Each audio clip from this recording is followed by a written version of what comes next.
All right, welcome to Clear Vision Wednesday. Super excited to be here. My name is Claudia Mühlenweg. I am the creator or the founder of the Natural Clear Vision Institute. And every week I go live here to share about natural vision improvement and what you can do to improve your vision naturally and get rid of glasses just like I did over 20 years ago.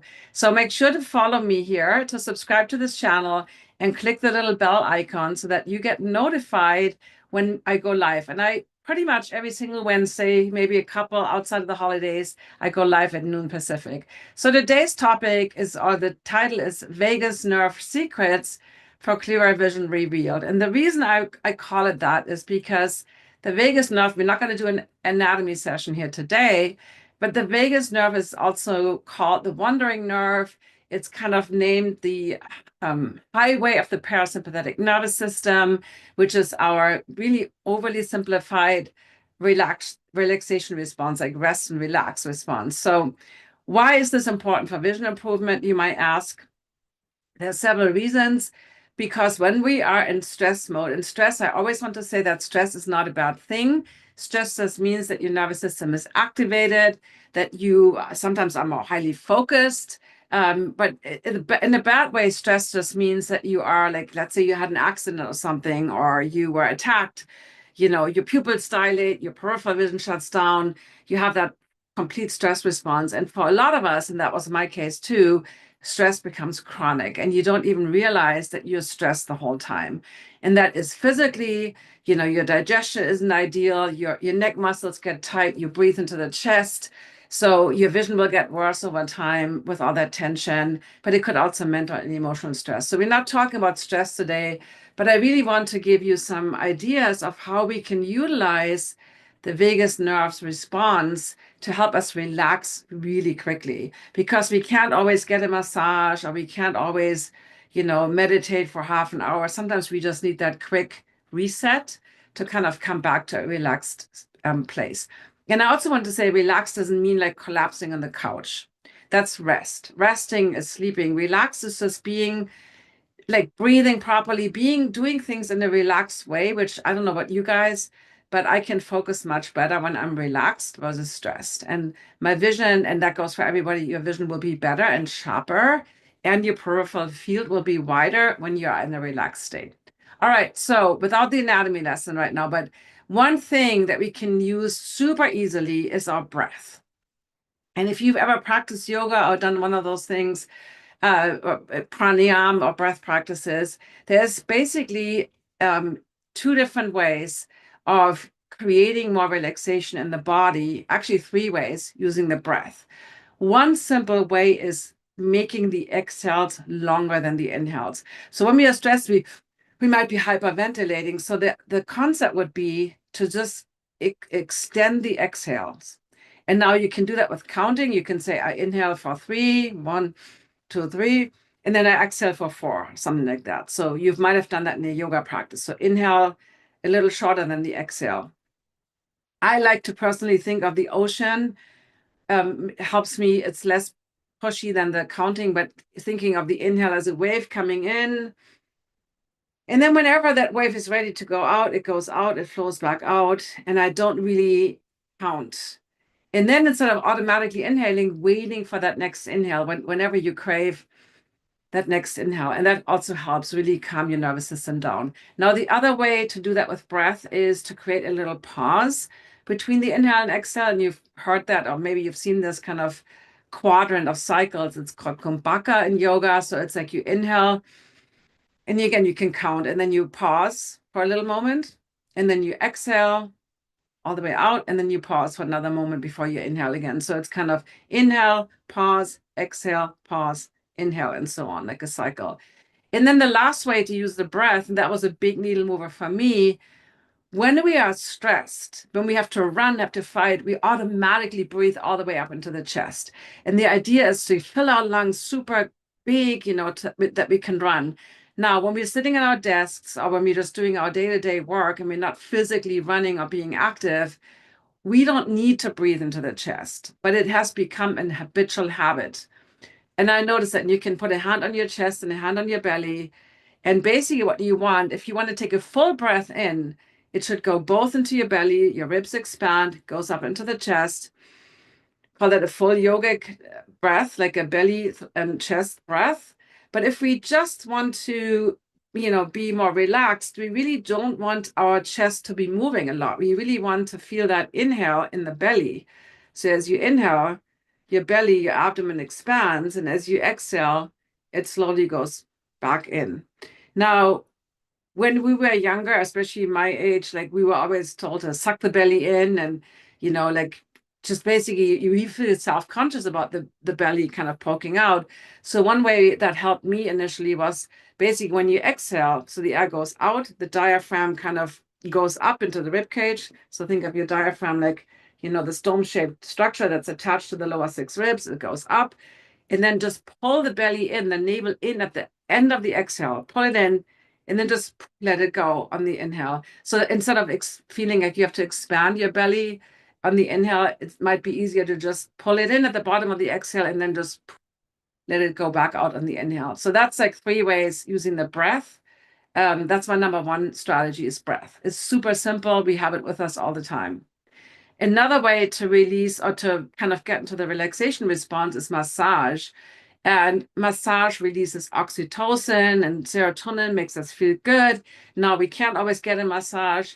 I personally use massage balls to do a massage, but you can do simple things yourself. You can just massage yourself. The balls are great. You can use them on the floor, on the wall, just hold them in the hand. But if you don't want to use a tool, you can also just use your hands. You could massage yourself on the temples or the jaw, open and close. Maybe just grab your neck. The sternocleidomastoid on the side of the neck tends to be very tight when we breathe into the chest. And I like to sometimes just let my hand drag down while I'm turning my head to the other side, exhaling. So just kind of doing that, or you can even grab that muscle. You can kind of almost grab it and massage it. So there's no right or wrong way, but massaging yourself or getting a massage from a loved one is a really great way to help you relax. Another way might just be holding the sternum, inhaling and then exhaling, turning the head to the side. Inhaling, coming back to center, so that you might not even have to move that much. But any kind of massage, it's also that same idea of touch. Touch really relaxes us. So the next way, the third way to do this is kind of moving. So the vagus nerve goes from the brainstem, the oblongata, all the way crosses the ear canals, the throat, the eyes, goes to the heart, the lungs, below the diaphragm into the viscera. So as when we're moving our body, when we're twisting and turning, let's say with dancing or with yoga, when we do any kind of movements like this, twisting, turning, bending sideways, we are basically activating the vagus nerve versus when we're just sitting stiff in our chairs. So creating some movement, maybe just swinging around, stretching, all kinds of things like this will help you relax.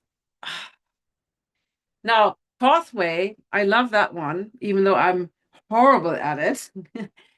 The vagus nerve internerves or inner nerves the vocal cords. So singing in the shower, or simply humming. That's an easy one for me. I can do humming, right? You can hum. It doesn't have to be in sync. It doesn't matter. When you're humming, the vocal cords get engaged, and that will help you relax. Another way, very powerful way, is to do it with Om in yoga when we say Om.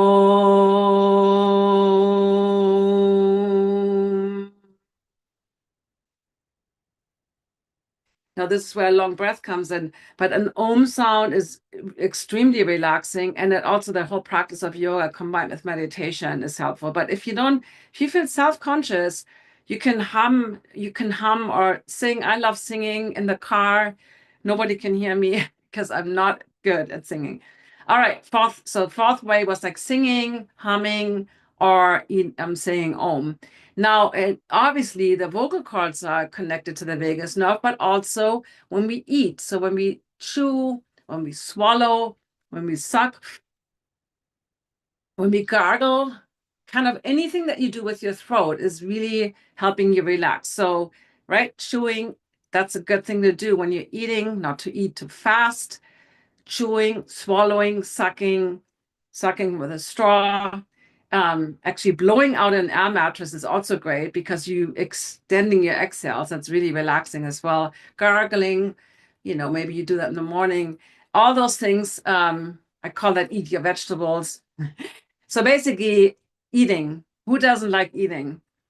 Now, the next one is, we all heard we shouldn't go into the ear with the Q-tips and you shouldn't poke anything into your ears. But the outer ear is also connected to the vagus. So using a Q-tip or obviously organic cotton and cleaning the outer ears, or just even putting your fingers into the, not inside or not poking it in, just feels, you can actually pull on the ear, maybe just grabbing your earlobes, massaging them. This is all really relaxing. So, but don't poke your Q-tip inside. All right.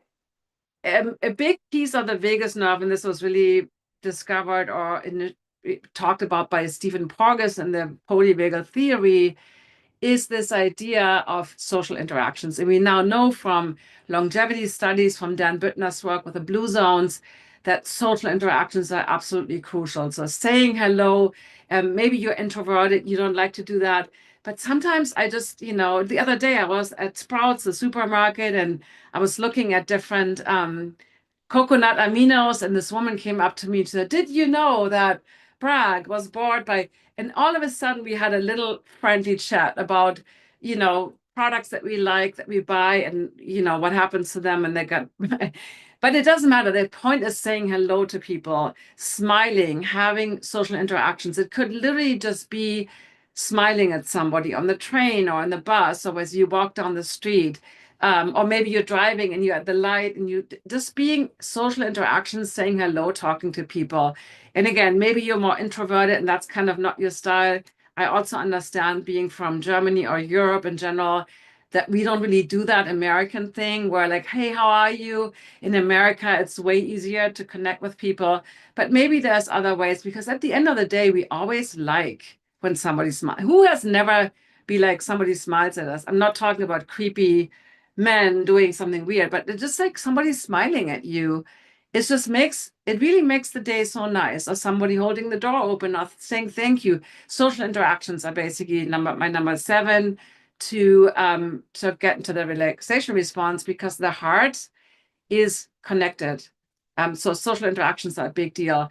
And number 8 goes kind of hand in hand with that, physical touch with other people, ideally. So we can touch ourselves, that was the massage, but also physical interactions with other people. And Stephen Porges, I love how he said that friendly interactions with another mammal. Now, that could be your dog, that could be your cat, that could be your pet hamster. But basically, there is, usually cats can be kind of tricky. I love cats, but they might not always want to cuddle. But, basically, it doesn't matter if it's a human or another friendly mammal, but a mammal that makes you feel relaxed and not on edge, that you're like afraid I'm going to be bitten or something. So a friendly mammal, cuddle, that's why it's called Cuddle the Cat, because it's an alliteration. But that's the idea, basically connection. Now, number 9 is using the visual sense. The other ones were not really so much about the visual sense, but looking at the horizon. Looking at the horizon actually helps us relax. First of all the eye muscles are relaxed when we look in the distance. When we look at the horizon, the peripheral field opens. Now you can also go the other way, because when we are relaxed, we will have a wider peripheral field, whereas when we are stressed, we have tunnel vision. But looking at the horizon, right?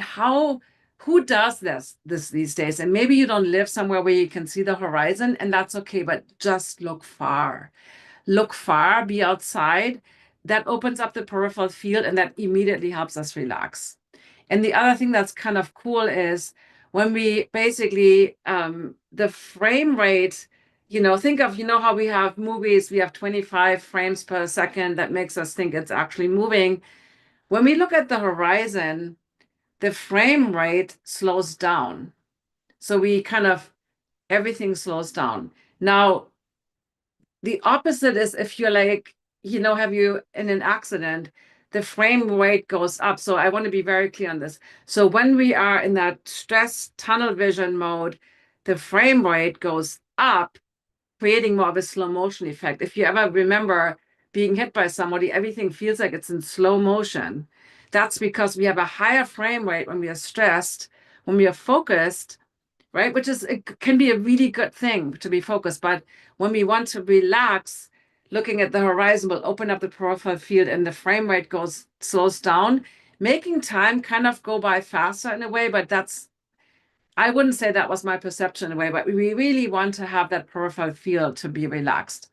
And then the last one is being in the dark. Now, assuming you're in a safe place. If we walk down a dark alley as a woman in a sketchy neighborhood, that's not the being in the dark that I mean. You're maybe at home, you're in a safe place, maybe you're at a yoga retreat, I don't know, just something where you feel safe. So when we are in the dark, and especially when we also lay down, and again, we're assuming we're safe. Okay, that's the assumption. That will help your nervous system to be completely relaxed. Putting on an eye mask or doing palming. You don't even have to be in the real dark. When you do palming, this is a big technique that I teach in vision improvement is closing your eyes and then covering them with your cupped hands. So when you're in a dark space, that basically tells your nervous system you can relax. There's nothing to do, nothing to see, nothing to take action on. So those are my 10 strategies for creating the relaxation response. And obviously we can use all of them. But think about it, like what is the most convenient for you to do at any time? Breathing is always there, easy, right? We can always hum. We can't always eat, but we can swallow saliva, for instance. So there's certain things that we can do all the time. We might not have a friendly mammal, a pet, or a friendly person in our life that we can cuddle, but maybe we're not always around people, so there's not always somebody to talk to. But some of the things we can always do. We can always touch ourselves, massage our neck. Those things are easy to do. So hopefully this was helpful. Make sure you subscribe to my channel. Follow me, click the little bell icon, and share this channel with anybody that could benefit from little tips on vision improvement. So does that make sense? Eye exercises can be very helpful, but what we really want is to get into that relaxed state. And from there, we can really get our vision to an optimal place. All right, YouTube, I see you soon. Have